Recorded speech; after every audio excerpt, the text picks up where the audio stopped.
When you have surplus, you can export. So do we actually have surplus to us? So, hello, channel members. You're welcome to this edition of the Medical Information Channel. This is going to be the JAPA edition for doctors and health workers. Today, we're going to talk about leaving the shores of the African countries to other shores to pursue medical practice in another land. And today, we're going to be talking to Dr. Tijani Magashi, a consultant orthopedic orthopedics and trauma, as well as a spine surgeon, practicing here in Nigeria. I'm Dr. Hadiza Marliya Suleiman, a consultant plastic surgeon, and it is pertinent currently to talk about the exodus of doctors, health workers from the shores of African countries, including Nigeria, where Dr. Magashi and I reside, to other shores, the pros and the cons, the good part of it and the bad part of it. We're going to discuss that today. So, Dr. Magashi, take it away. All right. So, can we start? Yes. So, uh, good evening, viewers. I hope you are in good state of health. Today, 18th December 2022, we'll be discussing a very topical issue, which is brain drain among the health workers. So, we want to look at the push and pull factors and the dilemma of a young fellow. Young fellow, when we say young fellow, we mean people that has graduated from the postgraduate program and they are within 5 years post graduation. So, for the purpose of this presentation, that is the definition of young fellow. So, I try to itemize learning objectives. First, I want to the viewers to appreciate the burden of brain drain on our health sector, and then let it understand what are the needs of such young fellows. And then shall we drain, as in shall we leave the nation or we should stay around? So that is what the presentation will try to answer. And then this is my outline, overview of brain drain, the current state of health sector in terms of manpower. Then we'll look at the needs of the young fellow, what are the push and pull factor analysis, then stakeholder analysis in decision making, and then we'll ask ourselves whether there is really a dilemma to stay or to go. Then we'll conclude. So, brain drain has a definition and it can be defined by, it was defined by Steinman in 2006 as migration of individual with technical skills from one country to another. And it's uh, usually for a better condition of service and good living environment. And then when we apply to health worker, we can say brain drain of health worker is the movement of the health personnel in search of a better standard of living and life quality and higher salaries, access to advanced technology, and more stable political condition in a different places across the globe. This is the definition by Misal et al. In 2010. So I want to look at the history. Does it start now or it has been happening in the past? So actually, in terms of Nigeria, you can say it's not something new. Just that recently it has become so rampant, and then we'll look at the factors why has it increased in recent time. So actually, brain drain was introduced globally in the 1960s, and this is to capture the large number of trained professionals, mainly teachers, scientists, physicians, seeking greater economic and social opportunities in developed nations. This statement by Snitman in 2006. So it is an international phenomenon. So in Nigeria, what is the historical trend of a brain drain? This is in the 80s, this is in the 90s, this is in the 2000s. Is there changes in the pattern? So this graph is showing us the changes. Yes, in the 80s, the plateau is minimal and it keeps rising in the 90s and keep rising again in the 2000s from 2004. Uh, data have shown that between 1980 and 1987, UCH, which is one of the pioneer teaching hospitals in the nation, has lost about 40% of its consultants. And like for in the surgery department, they used to have 23 consultants in 1984, but only five of them were left by the April 1989. This is within 5 years. Okay, so what happened? During that time, there was a lot of crisis in the civil service that actually affected the welfare of doctors. There used to be streamlining of salary of all civil servants, including doctors, in 1974. That was when the new decree was ordered. So everybody earned the same. It, only the allowances that differ. So that has actually should change health workers, especially doctors. And as a result, there are a lot of face off between the government and the unions in the health sector, and this has led to a lot of people losing confidence in the system. And then in 1978, there was a decree number 5 that banned private practice for doctors that are in public service. This has also worsened the situation, and a lot of people feel that the environment is no longer favorable. And there was also termination of supernumerary ability of medical and clinical supplementary education. And then there are a lot of issue regarding call duty allowance, taking about 3,000 per annum for honor consultant in 1982 without due consultation. This when this there was no due consultation, it affected uh, the population of the service, and that has also led to so many face of.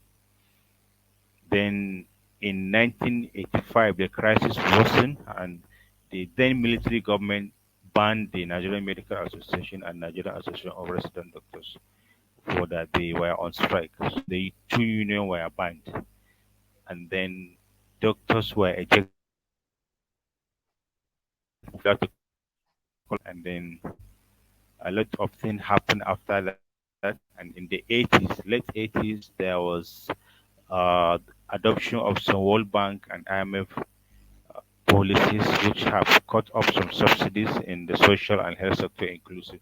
So actually the economy started to deteriorate and people started losing confidence in the 80s. So a lot of doctors left the country. Now, what is the trend in Africa historically? Uh, there is this study by Megwali in 1999 where they found out that there are more Sierra Leone medical doctors in Chicago than in Sierra Leone, in the whole of Sierra Leone. And then also like look at least 60% of doctors trained in Ghana during the 1980s have left the country. That is by year 2010. Also, another study shows that over 600 medical graduates trained between 1977 and 2000 in Zimbabwe. Only 50 were still working in Zimbabwe public health sector by the year 2010. Another study shows that only 10% of the 6,000 physicians trained in public hospital every year in Kenya remain in Kenya. This is also the same study by Bigwali in 2003. This also and Sorry, the Dr. last Magashi, one you just move shows away the yes. mic a bit away from your mouth. Hello? Just a bit. Hello, Dr. Magashi. Sorry? Sorry to intervene. Could you just move away the Yes, mic? I'm Just hearing you. yes. Yes. Could you please just move the mic just a bit away from your mouth? Okay. Just a bit away. Okay. Is it Thank you. okay? Hello? Yes, Is continue. it okay? Yes, continue, please. Thank you. Yes, I did that. Yes, Is it okay? yes. That's fine. You can Is it continue. okay? Thank you. Just WHO in 2006. Yes. By the 2006. that shows that more than 25% of doctors trained, yeah, okay, more than 25% of doctors trained in Africa actually work, they work outside the Africa. So, uh, what is the immigration pattern when people leave the the, the soil of the country? So, this is a study done by Nigerian Fleeing Association and then Nigerian Health Watch. They made a study in 2017, interviewed 705 doctors, seeking their opinion on whether they want to stay or they want to leave the country. So about 88% they mentioned that they are seeking opportunity abroad. And out of this 88%, 91% are junior doctors. When we say junior doctors, we mean doctors that are less than 10 years post graduation from medical school. And 87% shows that government is not concerned about the challenges of the health workers. And then 15, according to Medical and Dental Council of Nigeria register, it shows that 5,000 doctors practicing in the country as of 2015. But the total registration since the council was open was 72,000. So you can see the difference. The 72,000 total registration while 35,000 practicing actively. When people leave the shores of their country, particularly Nigeria, where do they go? This is world map. This is Nigeria, the African continent. Then a lot of people they go to United States of America. Okay, and then the second destination usually is United Kingdom, and then the next destination is Canada, and some people go as far as Australia. Okay, this is very far from the African continent, but you can still find Nigerians working there. And then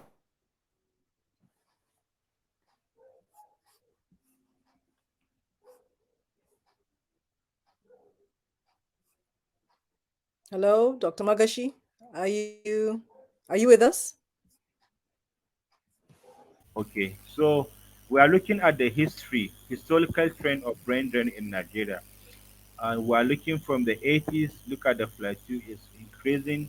In the 90s, it keep increasing, and 2000, it keep increasing more. Based on history, we found a data that shows in 1980, between 1980 and 1987, that is a 7 year interval, University College Hostel in Ibadan, they lost about 40% of its consultant workforce. Like surgery department used to have 23 consultants in 1984, but in 1989 they were left with only 5 consultants. Are we together? Yes. Okay. So what happened during that period that we have this loss of manpower so rapid? During that time, it's during the military era. There was a time in 1974 where the salary of all civil servants was in line. Everybody is on the same salary structure, only the allowances differ. So that actually sustained doctors. Their salary was poor and it has resulted in a lot of tension between government and the union.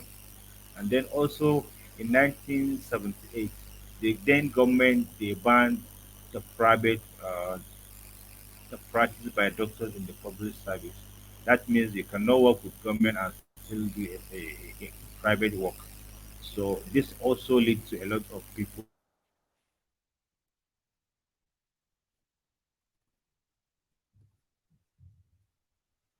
You've gone off.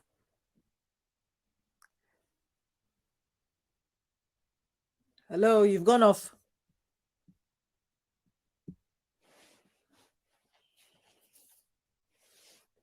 I don't know whether it's my own internet or your own internet.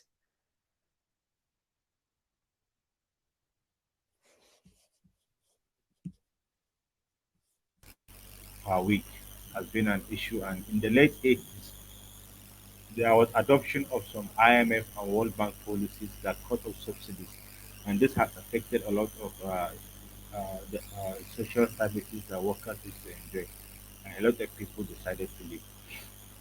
So this is just a history showing that brain drain is not something new in the country. Okay, Dr. Adiza, are we together? It went off. I don't know. I think it's from my side. I'm not sure. It went off. It just came back. Continue. Okay. So Continue. what is the magnitude Continue. of this brain drain in Africa? It's not only in Nigeria. Look at it in Sierra Leone. There's a data study by Emegwali in 1999 that shows that more than there are more than Sierra Leone medical doctors in Chicago than in Sierra Leone itself. Also, data from Ghana shows that 60% of medical doctors trained in Ghana between 1980s have left the country. That was a study done by Tume in 2003. Also, another study by Bondred Levitt in 2000 shows that uh, of over 600 medical graduates trained between 1977 to year 2000 in Zimbabwe, only 50 were still working in Zimbabwean public health sector by the year 2000. This show another data uh, from Kenya in 2003 by Megwale. This another data from Nigeria and Ghana and Sudan. And finally, there's a study by WHO that says more than 25% of doctors trained in Africa they work abroad outside the African nation. Okay, judges are together. Yes. So this Yeah. is a study done by Nigerian Health Watch and NIPOS an NGO. They interviewed 705 medical doctors about intention to leaving the country, and it shows that 88% of those people interviewed show interest that one day they will leave the country. Among these 88%, 91% are junior doctors. Junior doctors doctors less than 10 years of graduation from the country. So this is scary because the younger population are losing in. When they were asked why, and their reason was 87% of them pointed out that government is not concerned about the challenges of health workers. So by that year, 2015, when the study was done, total registration of medical doctors in Nigeria amount to 72,000. Only 35,000 were practicing in the country as of 2015. Hello, are we together? Yeah. Yes, we're together. Continue, Dr. Okay, so Magashi. Thank let's you. look at the migration pattern. Migration pattern, this is the world map, this is Nigeria, and then where do people go when they leave? A lot of people go to United States of America. People go to United Kingdom, the Europe. Some people go to Canada. Okay, and a lot of people go to as far as Australia. This is Australian map, which is very far from Africa. So this is in the past. Maybe you can say in the 80s, in the 90s, and early 2000s. But recently, Saudi Arabia in the Asia is close to Nigeria. However, when they go to Arabia, still their intention is to reach UK, Canada, or United States or Australia. But Saudi Arabia will serve like a transit camp where they write USMLE, they write CLAP, they write IELTS, they write the Canadian exam. So this will allow them to now move to either United Kingdom or Canada or United States of America. So that is the pattern. Because in Saudi Arabia, likely you have less work, you have more money, so you can read, you have more time to read, you have more time to register courses that will qualify you to be in the UK or in the United States. This is the pattern. Are we together? Yes, we're together. Thank you. Continue. And then let's look at the terminologies. This is home country, this is host country. So when somebody moves from home country to host country, we call it brain drain. And then uh, the host country gain. So it's to them is brain gain. Okay, while the home country has experienced a brain waste. Okay, so however, sometimes some physician will work, in a host country, gain more experience and technology and more finance, and they come back to their home country and continue practicing or establish their own practice. So this is called brain regain. Okay, so when this phenomenon is continuous, moving from home country to host country back to home country is called brain circulation, which to some extent it can be encouraged because uh, it's more like going out, gain more experience, gain more stability, and then come back to your home country. So, what is the impact of brain drain?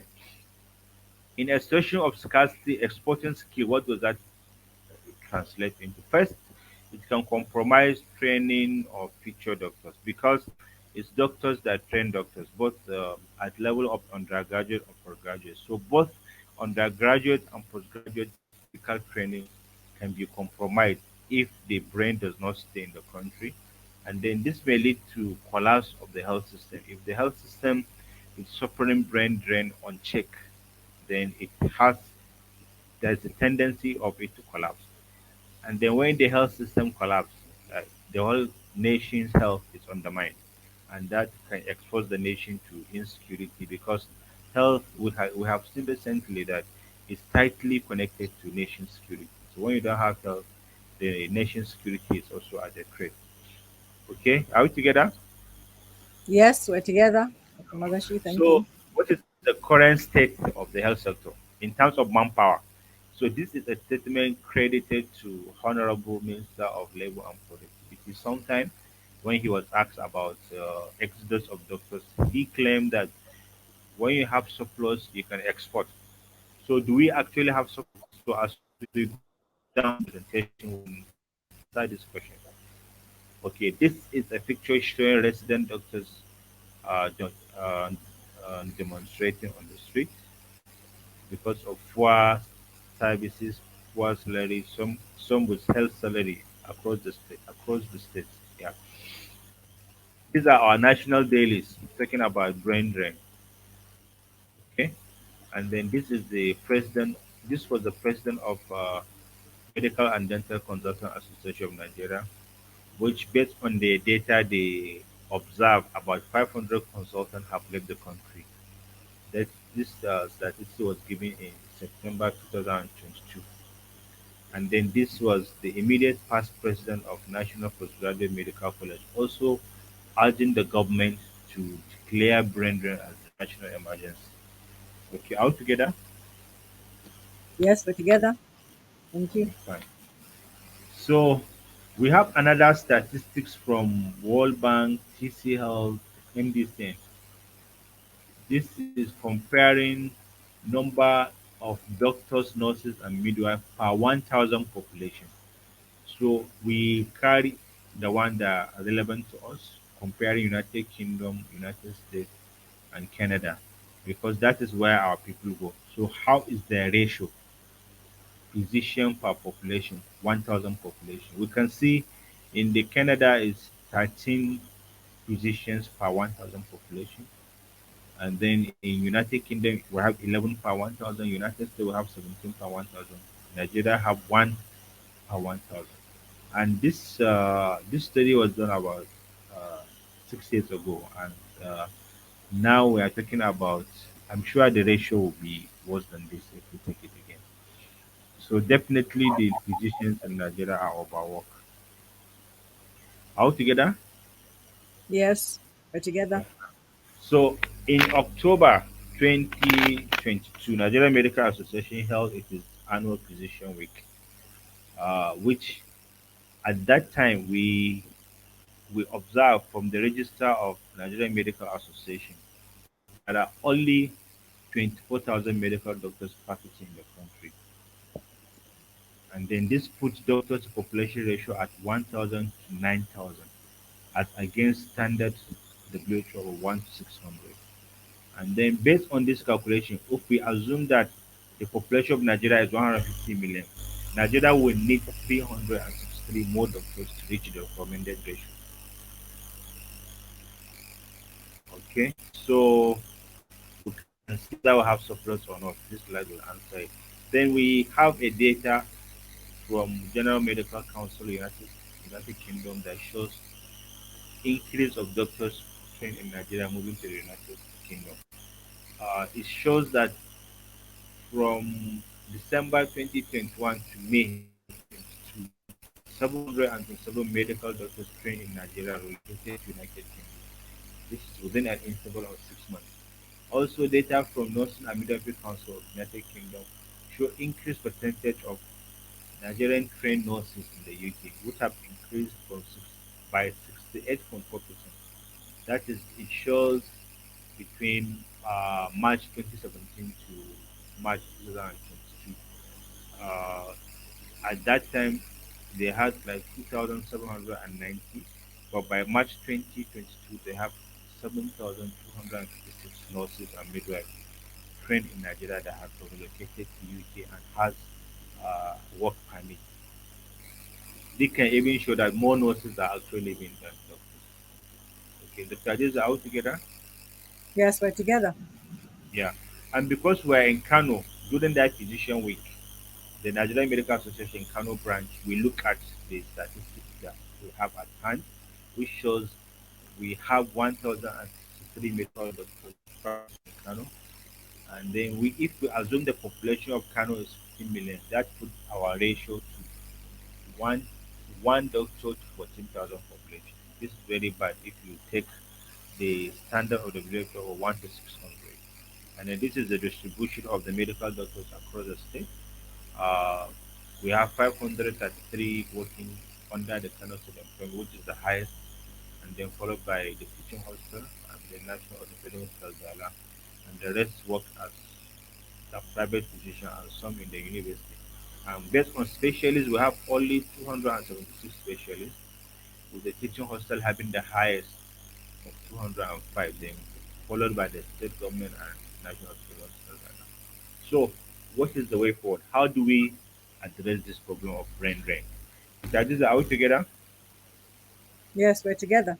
Continue. Yes, but because the topic is dilemma of a young fellow, so we're not going to discuss the way forward, maybe in another presentation.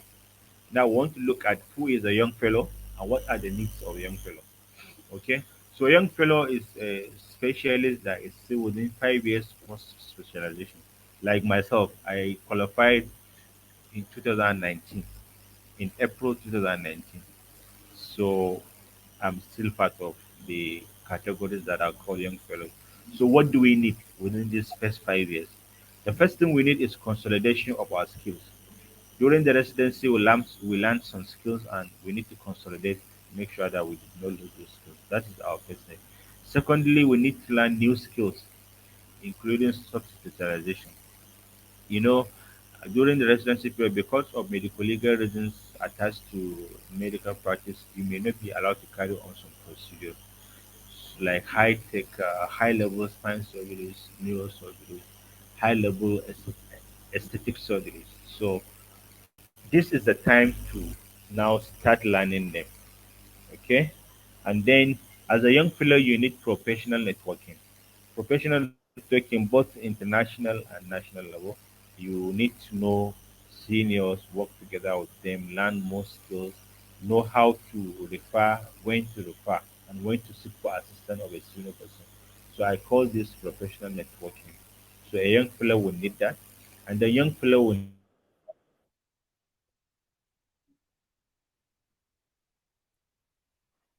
Mr. Magashi, I can't hear you you. need certainty. Yeah, I'm hearing you now. Yeah, you're Are we back. together? Yes, I can hear you. Okay, Yes, we're together. okay. Yeah. So young fellow, we need this professional networking and name money, and then at the same time, young fellow will need to understand the civil service regulation, how to handle issues when they arise in the working environment. So all this together, I put them as self development. Self development, maintaining your skill, learning new skill, establishing professional networking, making some money, and understanding your environment and how you relate to the environment.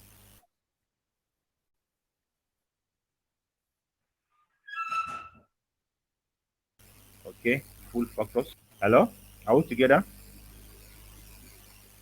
Hello, are we Yes, together? continue. Okay, so I want to look at push and full factors. Yes, I can What hear are you. those factors? Yes, we're Yes, together. what are those factors? Okay, thank you. What are those factors that are pushing people away? and what are those factors outside the country that are pulling people to go to them. So, uh, push factors: underfunding of our institutions. You know, the institution may be responsible or giving you assistance for further training. So when they don't have funding to do that, it's like they are pushing you away to where you can have such availability of training. And then when you have fewer staff, you are likely to be overworked, and that overwork can cause burnout and then underpayment.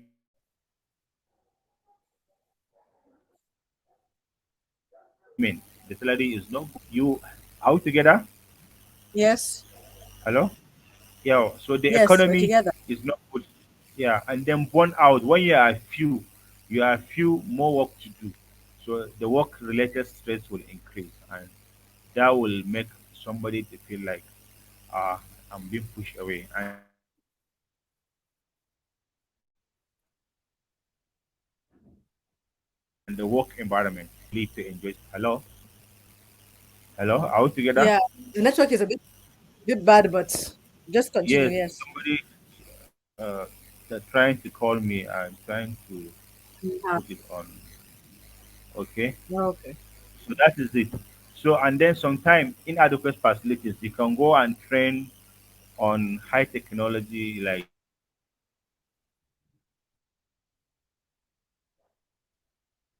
so you feel you want to practice what you learn and that can take you away.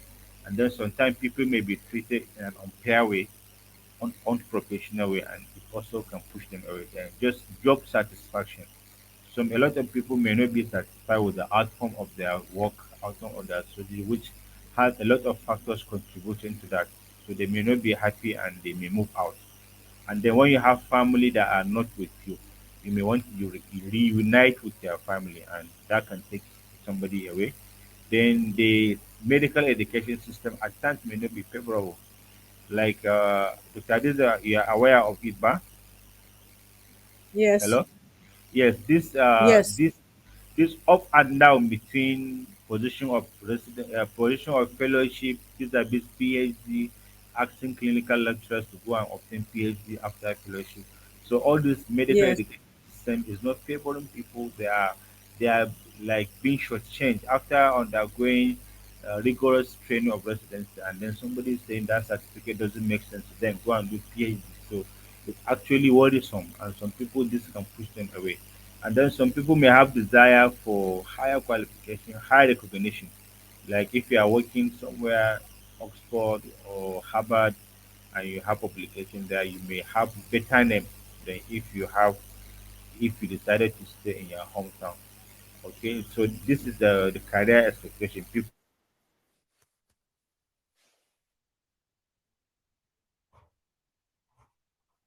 other factors that are pulling doctors into the the host country. Financial security.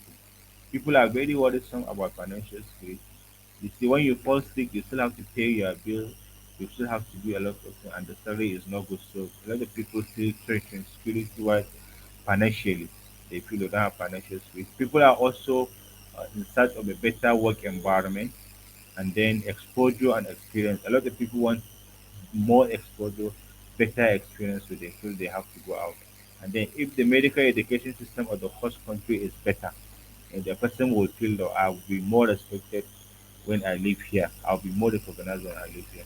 The security issue recently has been a very serious issue in Nigeria and has actually pushed away a lot of doctors out of the country. Because this out together. Yes, we're together. Remember the Abuja Kaduna train attack? There was a Yes. doctor in that train, and the Yes. person had actually been working outside Nigeria for some time, and they decided to come back to Nigeria and set up a DNA lab. And then, unfortunately, he was involved in the kidnapping. So, you see, such person, you have to. It's very difficult to convince him to that. Like, okay, let's come back to the country again, isn't it? Yeah, definitely. Hello? He might not Yeah. even So, and then citizenship. Yes, yes. And then citizenship. A lot of people want a citizenship of another country and they think going there to work can give them that opportunity. So they go. Then opportunity for specialization and super specialization. Then value, proper value for intellectual and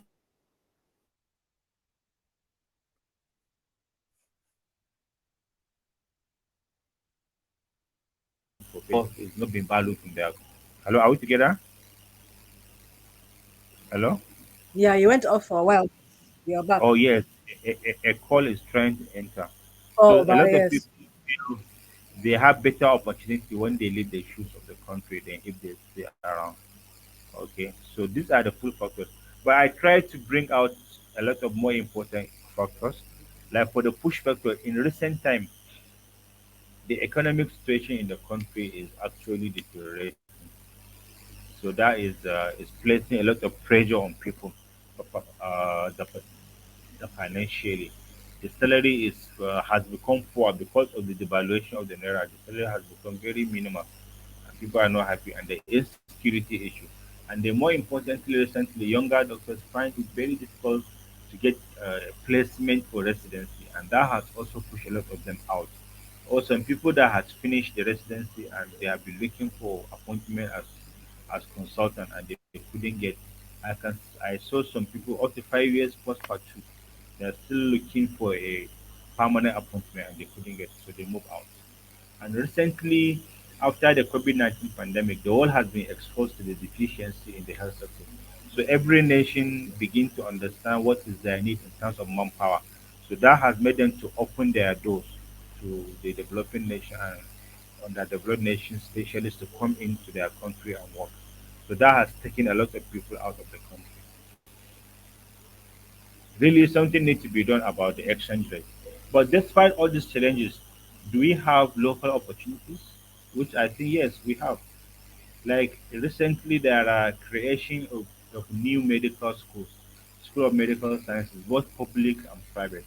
Which all these people they will need specialists, they will need the fellows to work with them, because for you to scale accreditation by both international universities, Commission America and Western Council of Nigeria, there are minimum requirements for each department, which this school will eventually start looking for people to fill those requirements. So younger fellows or young fellow will definitely get work. Okay, this is all together. Yes, we're together. And continue. And then recently also we have creation of new specialty hospital and medical centers. Recently, the Federal Medical Center in Katsina State, that is the hometown of Mr. President, has been converted to Federal Teaching Hospital. And then the bill to establish another Federal Medical Center has been granted. That is the Federal Medical Center in Daura. But I don't know whether the construction has started, but the bill has been passed and they are going to get a replacement for that. So you see now you have a hospital that has been transformed to teaching hospital, so more opportunities for younger fellows, and then another specialist center will be created. And I know also Kano State, they built to establish Federal Medical Center in Gorzo. Kano State has passed a second reading in National Assembly. So likely very soon, early next year, middle of the year, we can get the approval, and that will create more space for younger doctors to come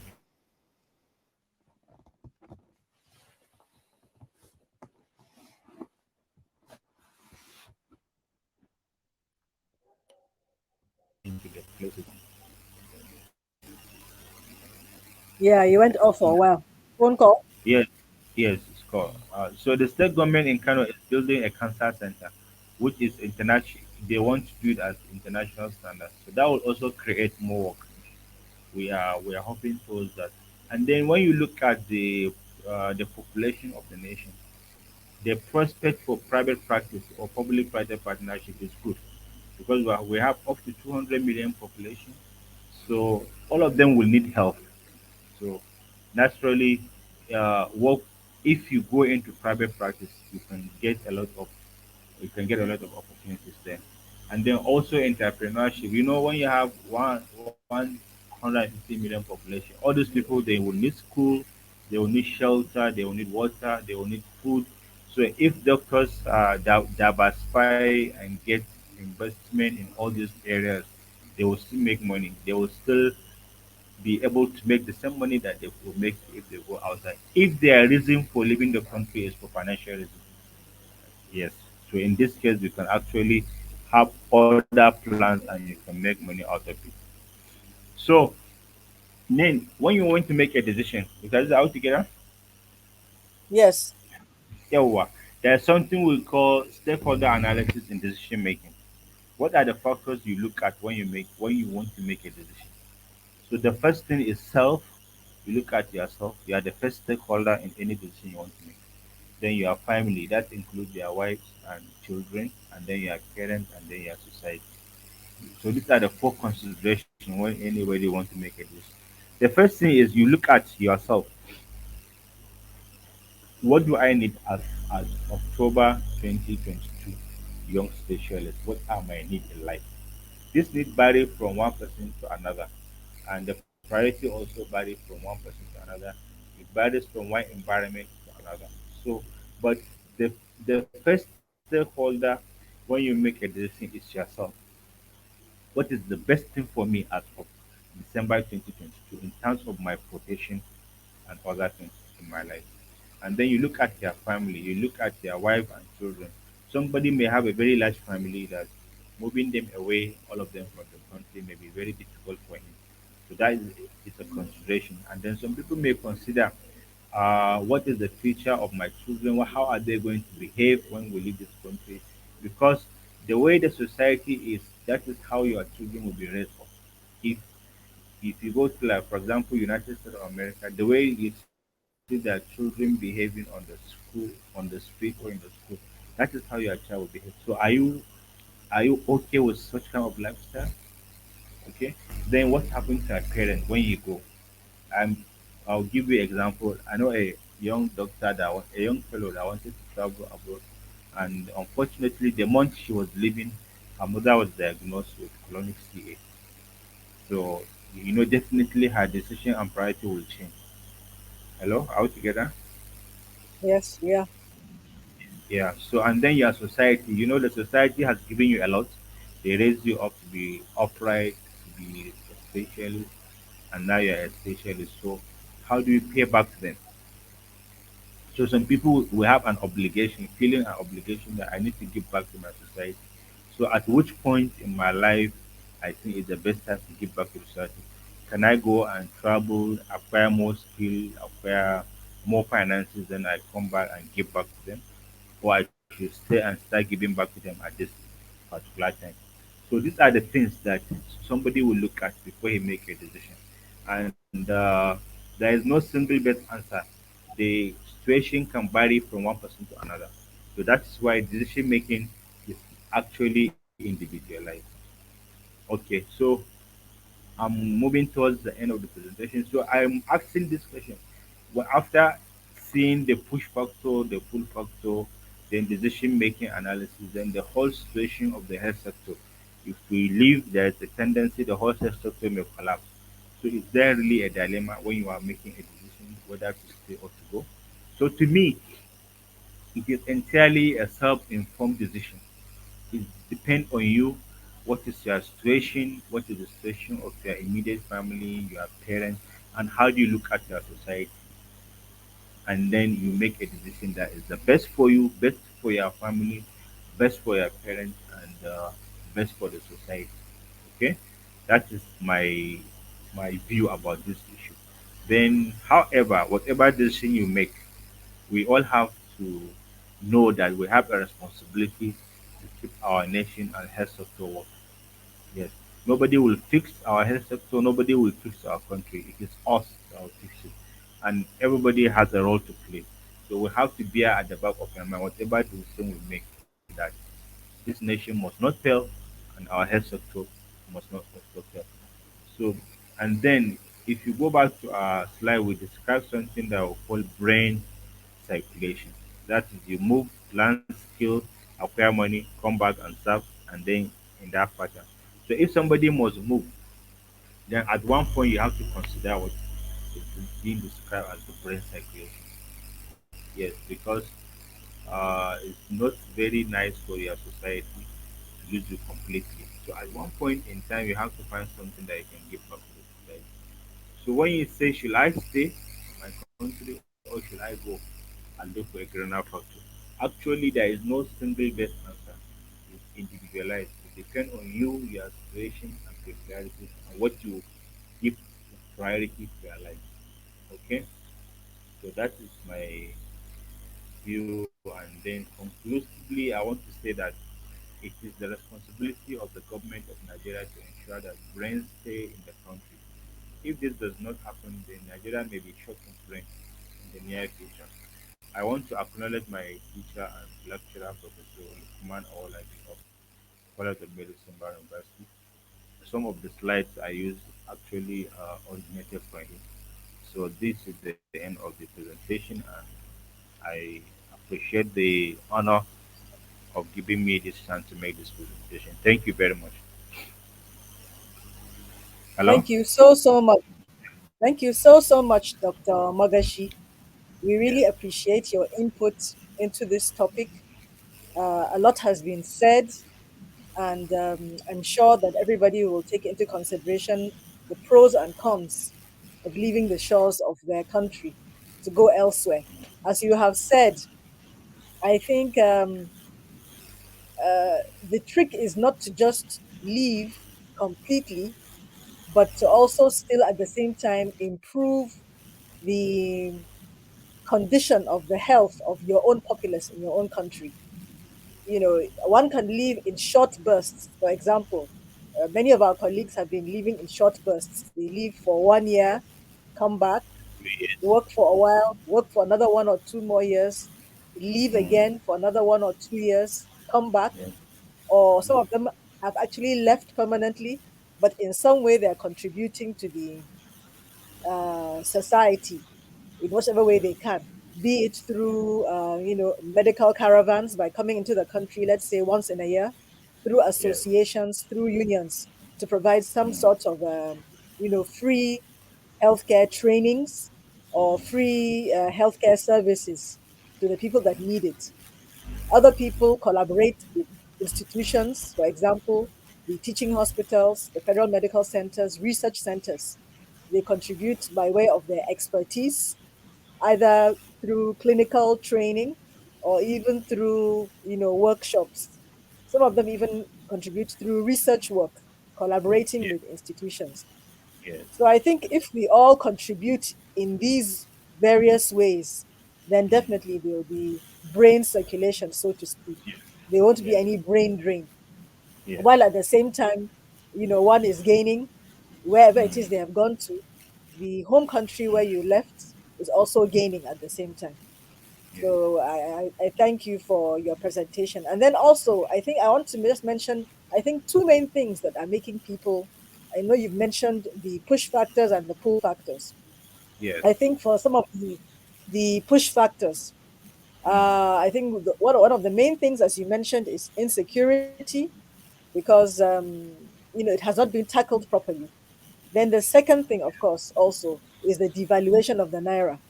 I think Yes. those are the two main things. The devaluation that's, it looks as if, seemingly as if things are not going to improve. Actually But losing salary. Yes.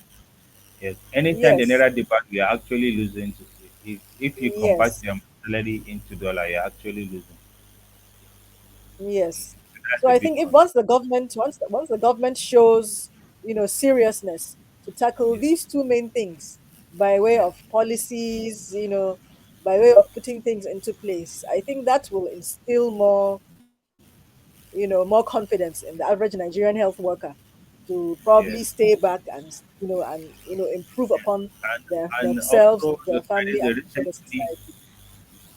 Recently all this difficulty in getting employment. I told you there are a lot of young doctors with primaries but looking for placement to start residence. Some waiting for up to 2 years, some up to 5 years. So once they are still waiting and they get an opportunity abroad, they just go. So also Yes, our leaders in the health sector, they need to do something about this. Even if it is how will I put it, local basis, that you can start the training before they get final approval from the ministry. Because the nature of the country, it takes a lot of bureaucracy to get that permanent employment, or to get employment as a resident doctor. So while waiting for this bureaucratic process to complete, you can give opportunity on a local basis to start the postgraduate training. Actually, it will help a lot in reducing the frustration of young doctors waiting forever to get a slot for specialization. That has actually pushed a lot of people outside.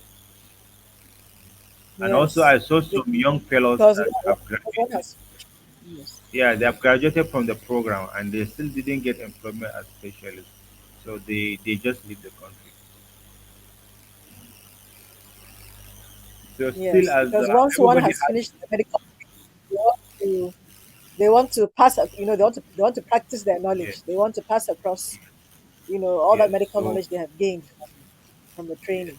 So that waiting period, if it becomes too much, it becomes discouraging for the person, and people can actually take him away. So, okay, since you don't have time for me, let me go to where I'm needed. So they just leave.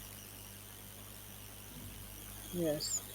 So, Dr. Magashi, are you planning on leaving for either a short while or for a long while in the near future, Uh, or you want it to remain you know, private from you? I have been outside the country almost 4 times, but all of them like a short time fellowship. I was in Turkey twice. I was in Kenya. I was in Riyadh, all for training. So I think for now I didn't make up my mind to go. I'm still studying situation and exploiting the opportunities that are present. But I don't know what will happen tomorrow. But for now, I think um, the institution that I train, I get an employment almost within the year I have finished my training. I was employed, and then I'll have opportunity to travel abroad to just specialize on 4 occasions. So I think that's why I say decision is individualized. So I think for now I'm giving back to my society. So after 5 years, I will now review the situation and see. Is it that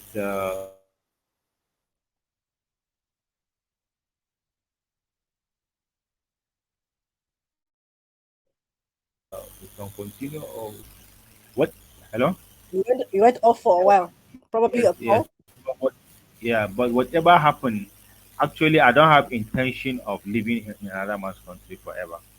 Maybe you can go acquire skill, more technology, and come back. Yes. Yes. So I think that the take home I think is that everybody should That contribute is my in opinion. one way or the other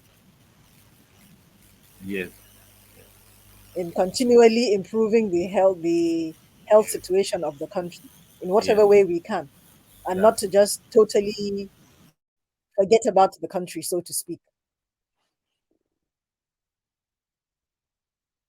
Yeah, just like what I said. Hello? Yes, I think the network is a Yeah, bit poor. so just like what I said, no, nobody will fix the nation for us. We are the one to fix it. Yes, actually, So, actually, so if we say nobody we nobody else has education more than you, the citizen. yes, yeah. So we are the ones Mhm. to actually fix it. So, but it's Yes, okay to go abroad, learn more skill, get some facility, get some technology, get some dollar, and come back. That one is okay. So that's what we describe as the brain circulation. But leaving the yes. show of your country permanently, well, I don't know their reasons. Just like I said, it's individualized. Somebody have a reason. Yes, just feel that you want to stay somewhere for a long time. Thank you So so much, Dr. Magashi, I for appreciate the opportunity for the presentation. Thank you, and I'm looking forward for meeting you again in your channel yes. for Thank you so for, much, for Dr. Tijani Magashi. You're actually the first physician that will appear on the channel.